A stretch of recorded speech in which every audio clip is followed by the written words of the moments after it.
Hello mga bakla, may sipon ng pinuno mo kaya ganito magsalita, huwag ka makamagtaka. Oh, ayan, nakikita nyo, may tubig, may tubig dyan be. Tapos dito sa gabi na yan, maputek. Ayan o, puro bato na nga, tapakan. Diba, nanonood pa ang babae. Pagpasok mo ng bahay, may tubig yan. Humupa lang. Yan yung kwarto ko. May tubig. O, diba? Tuloy-tuloy ang ulan. Yung Durawax ko, be. Sinauna ko. O, naghihintay ako ng isda dyan. Ayan. Diyan ako nahihiga. Eto, yan. May tubig yan. Simula kagabi tsaka kaninang maga.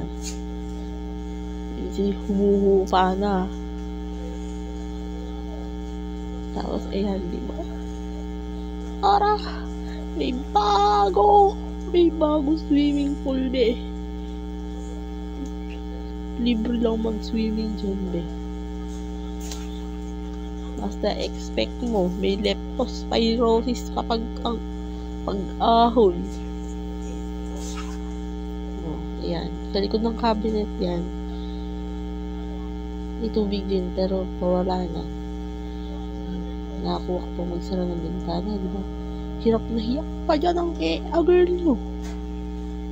Napakahirap magsara ng bintana, be. Ang OA, suffer. Yan, pinikat, di ba? Di ba? May alaga naman akong kiti-kiti dyan. Tsaka, yung batang palaka, butete. Alam ko yon, girl. Suffer talino. Ayan, nakat. Yung video. Nakat. Ito, siguro kami nung hapon to. Hindi ko sure. O, di ba? Nung hapon na naglaba ang aking ina. Suffer sipag. Kahit may fish pan. Habang naglalaba yan, maghihintay ng isda yan, be. Char.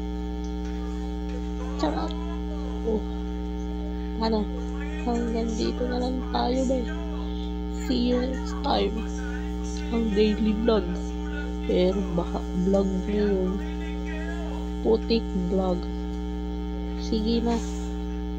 Babosh. Follow, like, and share.